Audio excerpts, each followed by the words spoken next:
They say a blackmailer never prospers. Mr. Boddy would have laughed at that. He was not sentimental when it came to making money. He knew all about the 7 deadly sins, especially greed. And being rich himself, he knew how to dangle temptation in front of people and how to put the pressure on when temptation didn't work. And when something big came up, when Mr. Boddy really needed money, then he was ruthless. But Mr. Boddy made one mistake. He didn't see the greed in himself, and that made him vulnerable.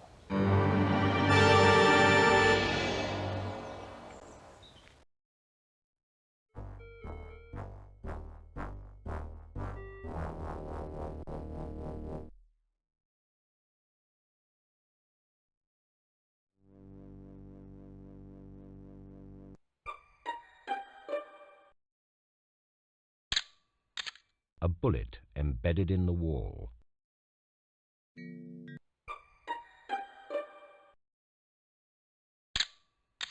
Rope on table.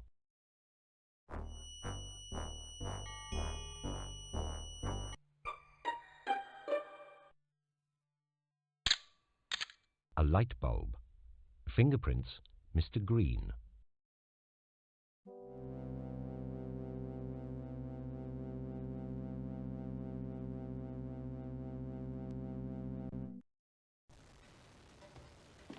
I don't know what's wrong with you men these days. You can't do anything for yourselves, can you? But you know where Boddy keeps his things in the study. And if I got them for you, you still wouldn't know what to do about it, would you? All I want you to do is see if you can find the bank drafts or the checks he's going to be handing over on Monday. And if I can't find them? I gave him cash. But you don't care what happens to my money, do you? Well, all I can say is that you deserve everything that's coming to you for the way you've handled your godson's affairs, so you can do your own damn dirty work. That's right. I could go to prison for this. There you are, then. That'll open Boddy's desk for you.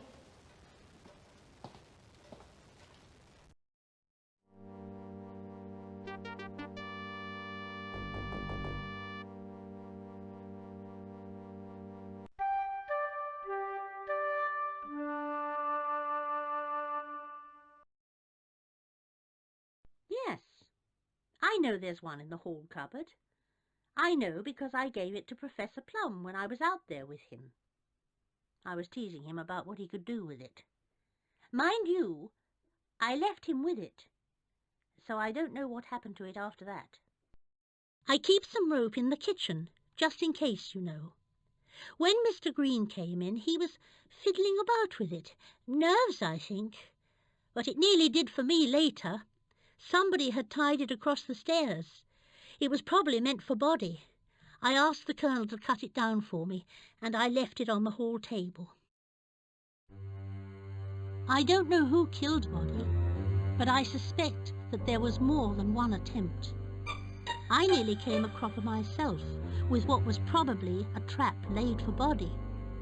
Somebody had tied a length of rope across the stairs, and they'd removed the light bulb.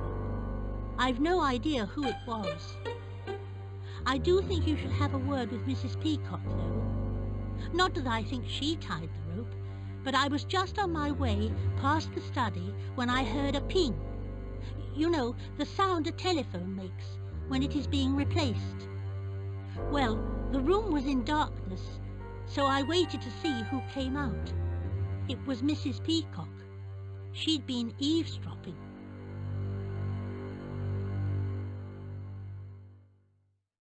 I've nothing to add at present.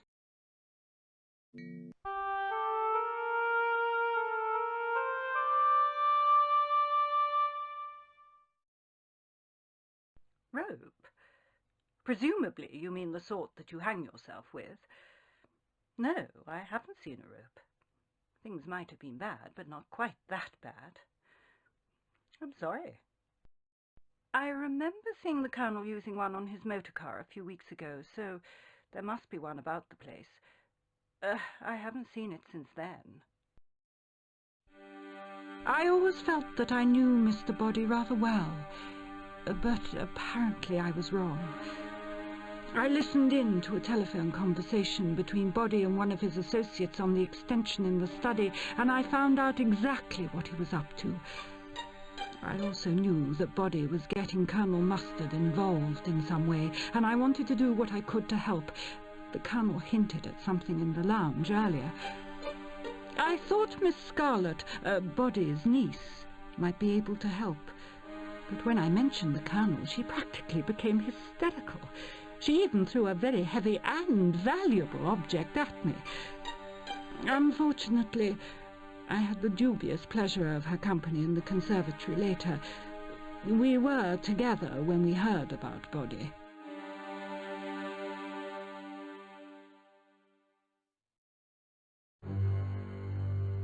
Nobody trusted Mr. Boddy anymore, least of all me. He had persuaded me that an investment in Boulder's brewery would make me a considerable profit. I gave him a substantial amount of my capital. But I began to realize that there was something seriously wrong with the company. I wasn't the only one who stood to lose everything, though. Boddy had managed to get Green involved in some way, goodness knows how. And you might care to ask Miss Scarlett what she was up to. I saw her in the lounge, and she appeared to be hiding a piece of paper in a book. She was looking over her shoulder in a very furtive manner. I meant to go and find out what it was later, but events rather overtook me.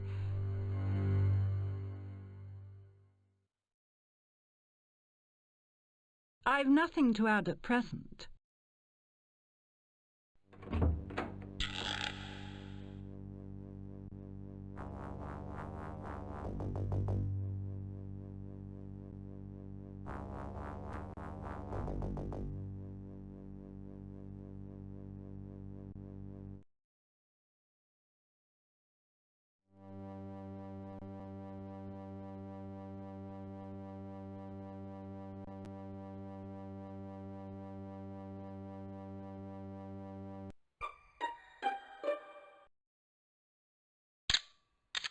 Lead pipe hidden down back of sofa.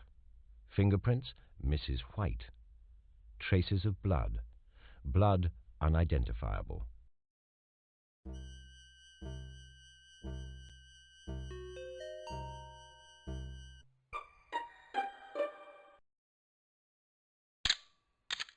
A telegram addressed to Colonel Mustard, hidden in a book. The telegram warns that Boulder's Brewery is in serious financial difficulties and an unacceptable risk. Fingerprints, Miss Scarlett and Mr. Boddy.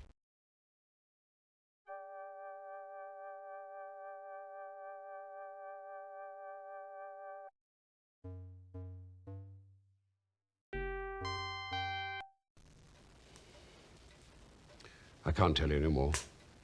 Boddy's going ahead, no matter what happens, no matter who gets hurt. Goodness sake, Michael, this isn't you skulking about like a common criminal. Tell me what you know.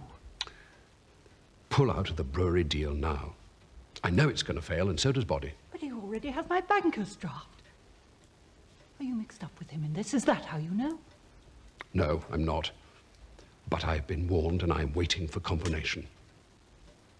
Please, don't ask me anymore.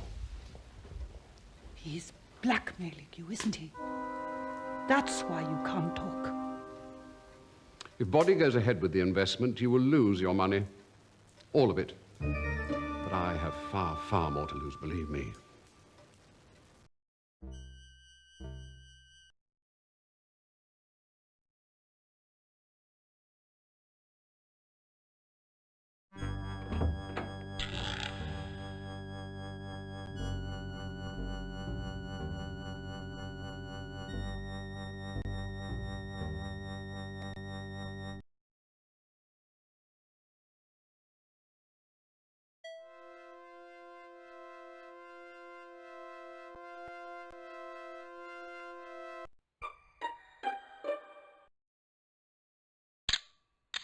A safe in the sideboard.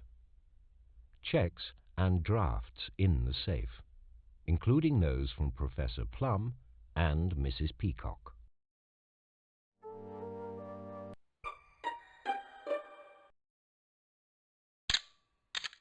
A small key found in drawer.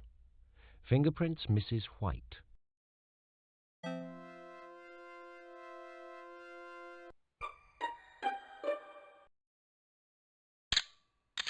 Candlestick, recently polished.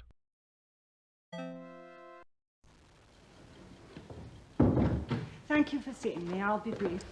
I have nothing to say to you.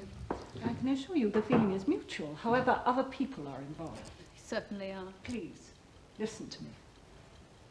Unless Boddy can be persuaded to pull out of this investment, I, amongst others, will lose everything. I expect no sympathy upon my own Could you please account. get to the point? Colonel Mustard is involved with Boddy in this. I don't know how nor why, but I want him freed from Boddy's clutches. You must go to your uncle and persuade him to pull out. Why should I want to help the Colonel, Mrs. Peacock? There is certain information that's not available to you, Miss Scarlett. About me and Michael. You know nothing. Do you hear me? Nothing.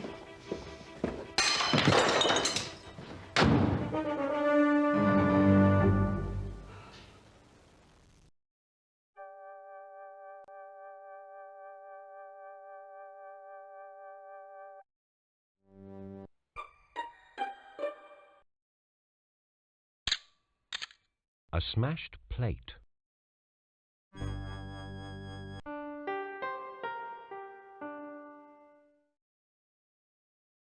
No, I haven't seen any candlesticks. Unless you mean the ones in the dining room? They're the only ones I saw. I believe the Colonel is quite the handyman about the place, but I haven't seen him or anyone else with a lead pipe. Are you sure this pipe isn't just a figment of some overheated imagination? Yes, I saw the rope. It was in the kitchen when I was talking to Mrs. White. I don't know what possessed me, but I went back for it and tied it across the top of the stairs. I'd taken away the light bulb, so it was hard to see. I don't really think I wanted to kill Boddy. I just wanted to frighten the old boy. It wasn't the cleverest of moves, was it? Have I seen a wrench? No, I have not seen a wrench, although it hadn't crossed my mind that I should be looking for one. I would suggest that you ask Mrs. White. She might be able to help you. I can't.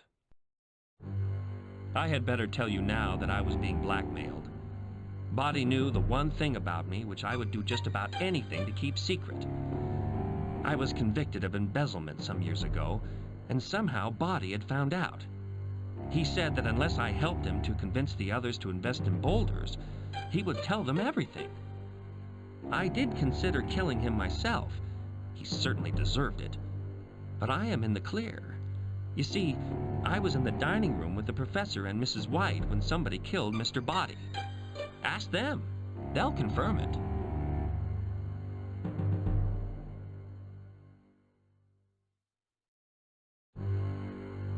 I have to admit that I did advise people to invest in Boulders. It seemed like the right thing to do at the time. But I'm really sorry now, because people like Mrs. White were bound to suffer. Yes, I knew that the brewery was about to go down, and that Boddy was going to make money out of it. He was taking a fat commission on any funds he could bring in, and he cared nothing for the consequences to his friends and employees. Most people wanted him dead, but the only person I saw with a weapon was the Colonel. He was marching towards the staircase with a large, vicious-looking knife in his hands. Goodness knows what for.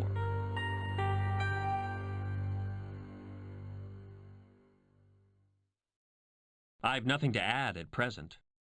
Yes, I saw Mustard with the knife, but there wasn't anything odd about it. I mean, it wasn't dripping blood or anything. He was just marching along the corridor with it.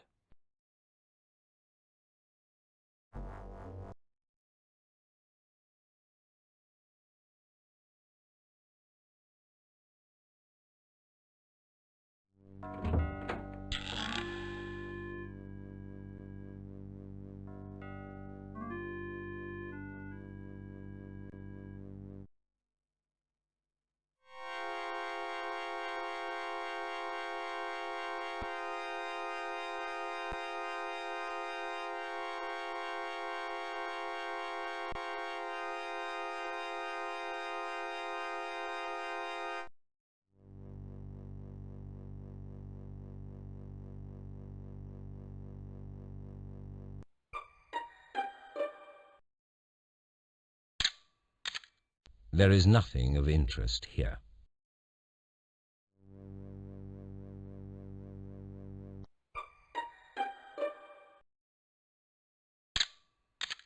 Candlestick.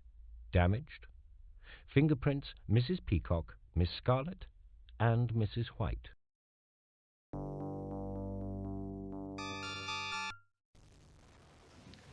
I know you've got a lot invested with Boddy in this brewery business, right? It's all that again, is it? Look, there isn't the time to explain this to you. You've got to get that money back from Boddy. He signs for the shares on Monday. Then it'll be too late. But you told us to go in for this. You said that Mr. Boddy practically guaranteed us a big return on the shares. Yes, I know. But Mrs. White, that brewery's almost bankrupt.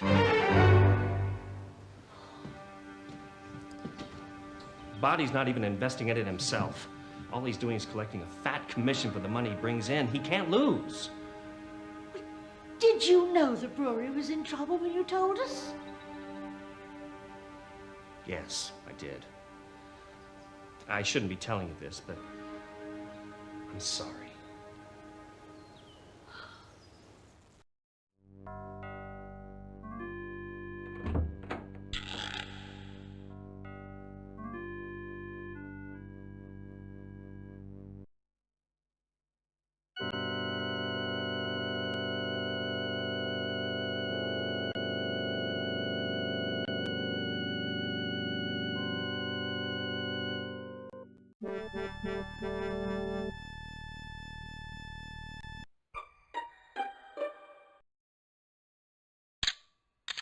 Two bullet holes in the wall.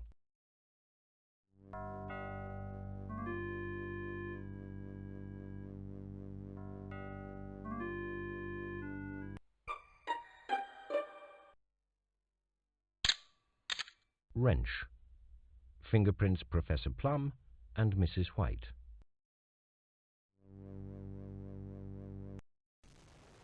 I want an explanation from you now. I stand to lose just about everything if this brewery deal falls apart. Did you know it was going to fail when you advised me? Forget the injured, innocent routine.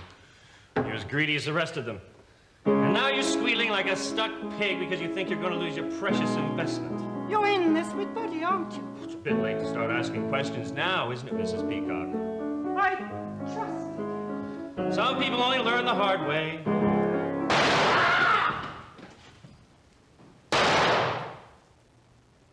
And that was meant for Boddy.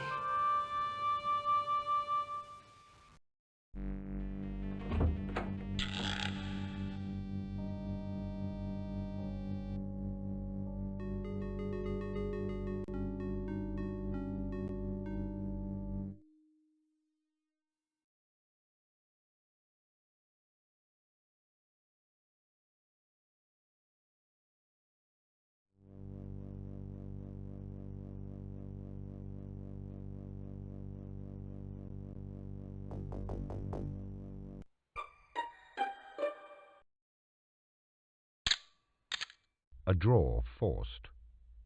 Drawer empty. No fingerprints.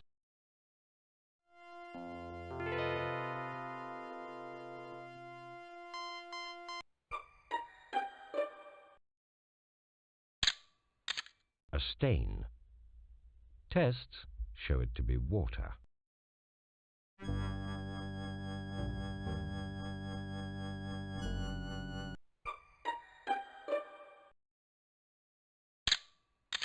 A billiard cue. Fingerprints Professor Plum. Tests show dry beer on cue.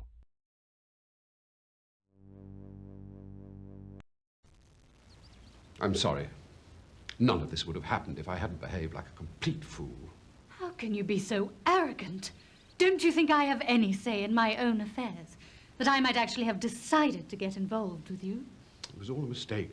We can't go on like this. So you're going to forget all about us and creep back to Mrs. Peacock just because she's in some trouble over Uncle Boddy's investment? Mrs. Peacock is an entirely innocent party. Oh, she wouldn't know the meaning of the word. She's forced you into this. It's not her, I tell you. Well, then it's got to be Uncle Boddy. Tell me. I said I'd do anything for you, even if you are spineless. I won't let Uncle Boddy destroy you. You see, I know more about this than you think.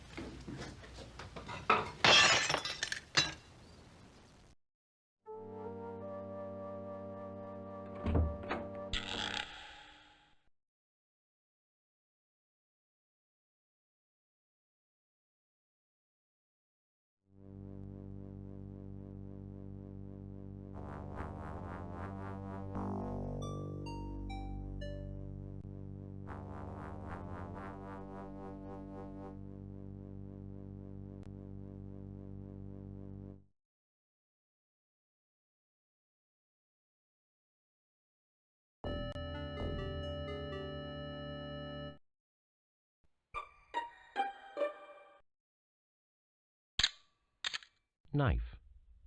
Fingerprints, Miss Scarlett, Colonel Mustard, and Mrs. Peacock.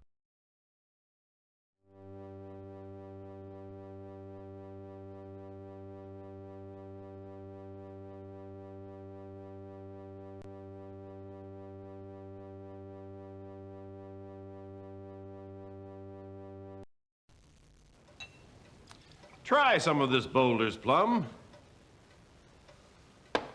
It's great. Buddy, will you please listen to me? This is serious. Investing other people's money certainly is serious. I only bought those shares because you promised a quick return on the investment. You knew it wasn't for me. I was trying to build up the trust money for my godson. It's inconceivable he should lose it. I don't know about inconceivable, but it certainly is illegal. You could go to jail for that. I don't care what you've done or what you haven't done. I don't care if the brewery goes broke or not. But if anything happens to my godson's money, I'm coming straight back to you, Boddy. You will be responsible. Caveat emptor, Plum. Let the buyer beware. No, Boddy. You beware.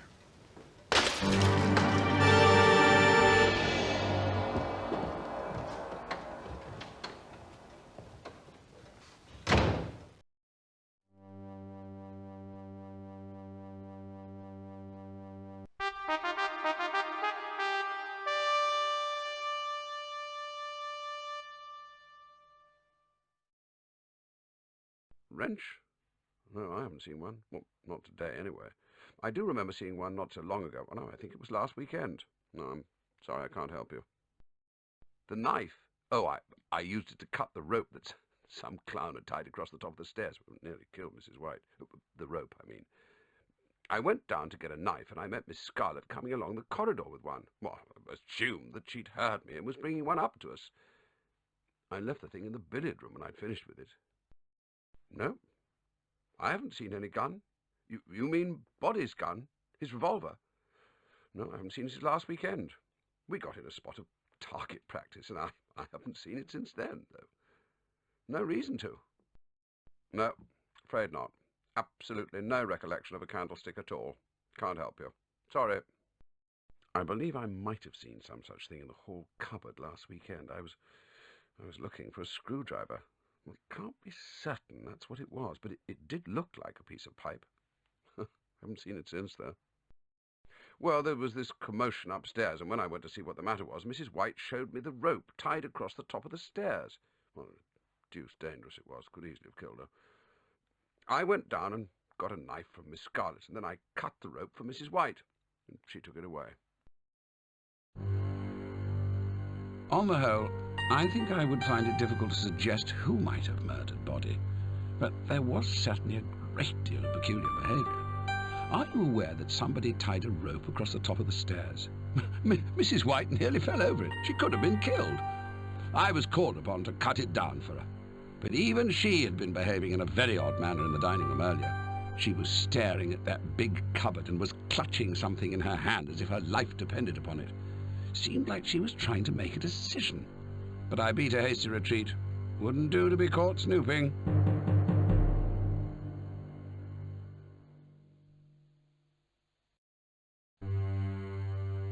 I'm afraid that I knew that Boulder's Brewery was about to go under. I'd heard from an old school chum in the city. I told Boddy that I was going to tell the others. We were in the study and it all got rather heated. But Boddy turned the tables on me. He knew that I'd got involved in a silly liaison with Miss Scarlett, and he threatened to tell Mrs. Peacock, a lady for whom I have the utmost regard. He was blackmailing me. I did threaten him, but I did nothing about it, of course. I'd plucked up the courage to tell Mrs. Peacock everything when I heard that Boddy had been murdered. I was pretty mad at him myself, but it certainly wasn't serious enough to commit murder over.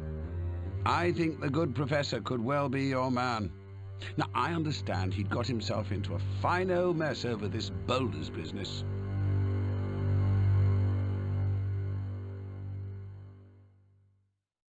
I'm afraid I can't think of anything else to tell you at the moment.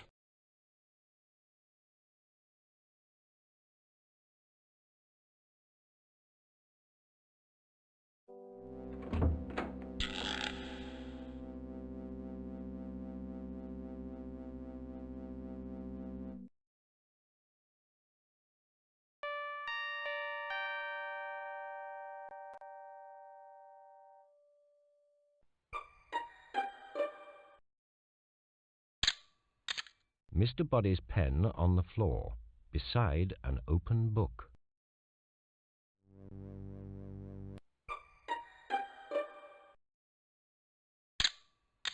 A hollowed-out book on the floor. Book empty. Bloodstains on book. Tests show blood to be Mrs. White's.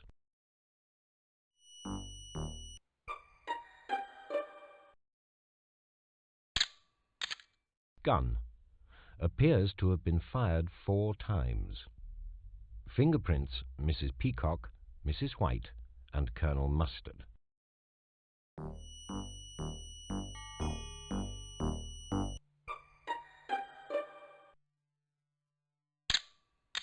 Fingerprints, Mr. Boddy.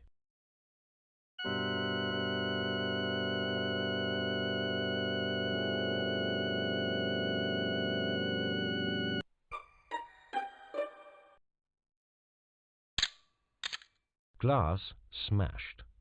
A book missing.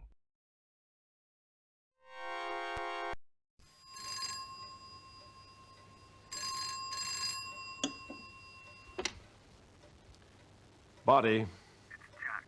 We're running out of time. Yes. They all know there's something wrong. I managed to intercept the telegram for Colonel Mustard today. I can hold back the brewery results until Monday. Can you shore up your end? Certainly. But if anything goes wrong, you won't see a penny of this. Do you understand me? Good.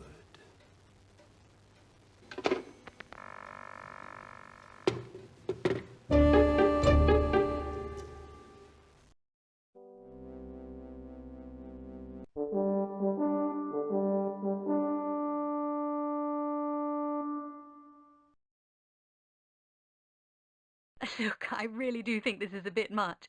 What on earth would I need a wrench for? Certainly not for what you're thinking, that I can assure you. The answer is no, I have not seen a wrench. Yes, I did see the knife in the study. I used it to open the cupboard in the conservatory. Uncle Boddy had put a telegram in there and I just had to see it. When I came out of the conservatory, Colonel Mustard suddenly appeared and said he needed the knife. No explanations. I simply handed it to him and he went upstairs with it. There's no point in me pretending that I didn't know Uncle Boddy kept a gun. Most of us knew that he did. He used it regularly, but he only invited the boys to shoot with him. I can't remember the last time I saw it. It must have been months ago. I was hoping this wouldn't come up. Yes, I did see the candlesticks. In fact, both of them were on the dining room table when I was there with Mrs. Peacock. We were having a row over Colonel Mustard, and it got out of hand. I said something, and I thought she was going to slap me across the face. I threw the candlestick across the room, and it shattered an ornamental plate. I walked out. I haven't seen it since. I'm sorry I haven't seen anything of the kind. You'll have to ask Mrs. White. She'll know if there is one. No, I didn't know that there was any rope in the house. Should there be? Wouldn't you be better off looking outside for something like that? I I think you should know that Mr. Boddy took delivery of a telegram which was clearly intended for Colonel Mustard.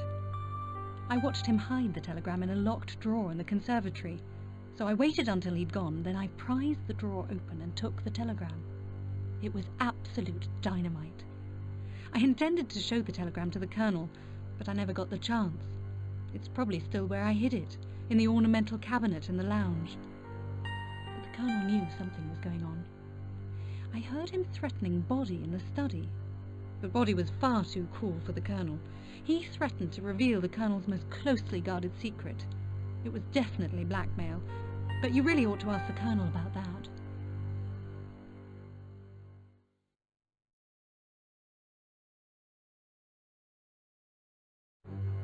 I'm afraid I've made rather an enemy of Mrs. Peacock. She asked me to meet her in the dining room, then acted as if she knew more about the Colonel's private affairs than I did. I have no idea what she was hinting at. You'd have to ask her. But I'm afraid I revealed rather more than I intended about my relationship with the Colonel.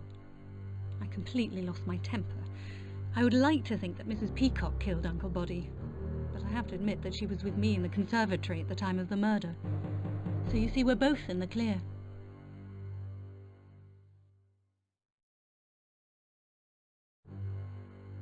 The whole house was in a turmoil over the Boulder's Brewery business. Professor Plum, Mrs. Peacock and Mrs. White all stood to lose money, and all sorts of peculiar things were happening. I overheard the professor shouting at Uncle Boddy in the billiard room, which was very unusual. It seemed to be about money. And then the professor stormed out and went into the conservatory. He was carrying his billiard cue, and there was something wet, glistening on the cue, which the professor was trying to wipe off with a handkerchief. I couldn't tell you what it was. You'll have to ask him.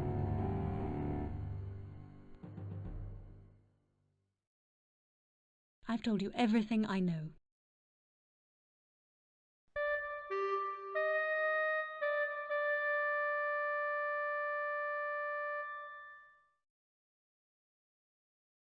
As it happens, I did see that wrench. I was in the hall with Mrs. White, and she handed it to me from the cupboard. She was joking about using it to sort out Boddy and the money, but I know she didn't mean it. When she'd gone, I still had the thing in my hand, so I just left it in the ballroom. I certainly had no use for it. Yes, I've seen Boddy's knife, but not this weekend. It looks like the kind of thing you would disembowel a dinosaur with. Horrible. Exactly the sort of knife you would expect Boddy to own. I certainly have not seen a gun this weekend, nor would I want to. I know that Boddy kept one, but beyond that, I can't help you. Sorry. I am aware that there are 2 candlesticks in the dining room. They are in such good taste that one has to question how they ever came to be in Boddy's possession. However, beyond seeing them in the dining room, I can't say I've noticed them this weekend.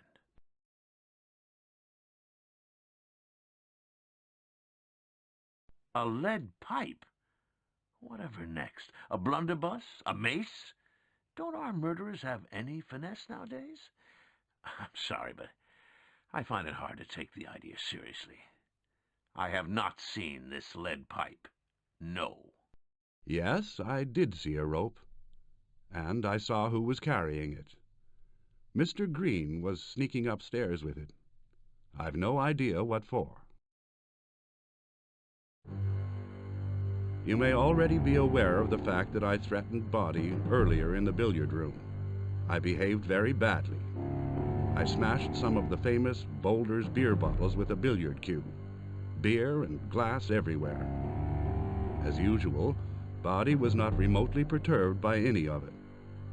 You see, I had foolishly invested my godson's trust money in Boulder's.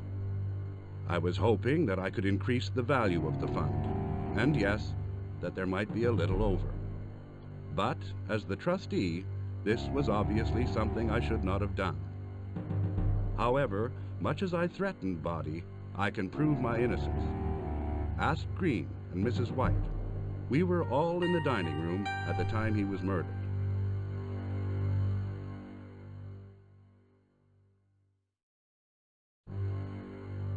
The tension that's been created over this Boulder's business has been enough to drive anybody insane. Even I have behaved badly. I managed to make Mrs. White very angry with me in the hall earlier, but I expect you've heard about that. And although I am not in the habit of accusing other people of crimes, I think there is one thing you should investigate.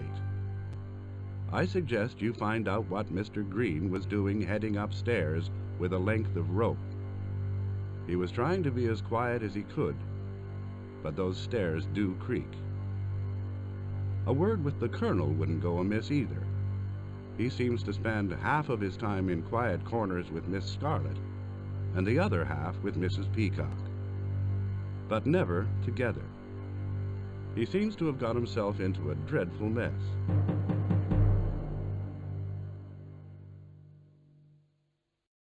I've nothing to add at present.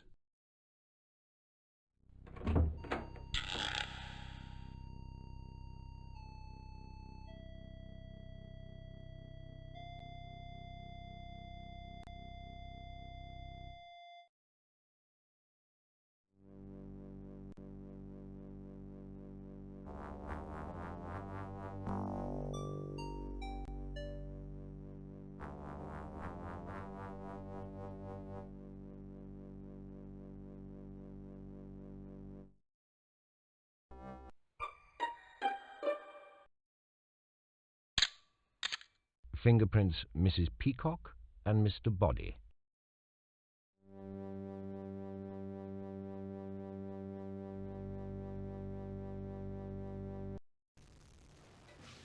I have my contacts, and they have warned me that Boulder's Brewery is on the slide. If you don't tell the others, then I shall be forced to. Faith, Colonel. An investment requires faith. It may yet prove to be outstanding. Well, not outstanding enough for you to put your money into it, eh, Boddy? Confidence is critical at this stage, Colonel. Let me assure you, I will do anything necessary in order to sustain it. If you do anything to destroy that confidence, I shall be forced to go to your Mrs. Peacock and inform her of a rather shabby liaison you're having with another lady in this house. You dare, Boddy! Do I make myself clear, Colonel?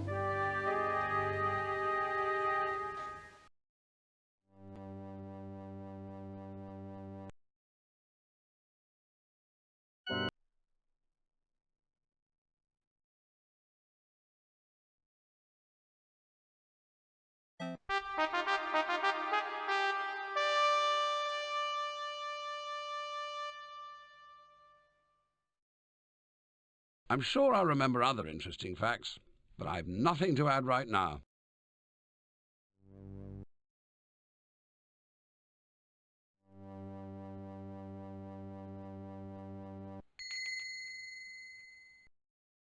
You think the murder took place in the hall? But who was the murderer? Which weapon do you think they used? And this is your accusation? You think the murderer was Colonel Mustard in the hall with the gun? Congratulations, you've got it all right. Let's go back and have a look at it step by step and see how it happened. Mr. Boddy had persuaded several people to invest in Boulder's Brewery. He knew they'd lose everything, but he still took their money. But Colonel Mustard had more to lose than money. If he didn't silence Mr. Boddy, then all his rather sordid secrets would be revealed, and Mrs. Peacock would find out about his relationship with Miss Scarlett. She would be devastated, and he couldn't face that. The Colonel lied about his whereabouts. He didn't go to the conservatory, as he said. He went after Mr. Boddy to have it out with him. He found Mr. Boddy in the study, and he tried to reason with him, but Mr. Boddy only laughed. He told the Colonel that he was an old fool, and then he walked out, still laughing. Colonel Mustard saw the gun on the desk where Mrs. White had left it earlier. He grabbed it and went straight after Mr. Boddy. He caught up with him in the hall. The Colonel's first shot missed Mr. Boddy altogether, and the bullet lodged in the wall. but he made no mistake with his second shot. He knew that he'd have to get rid of the gun. He also knew that there was nobody in the library, so he hid the gun in the log basket there. He was in such a panic that he never thought to remove his fingerprints.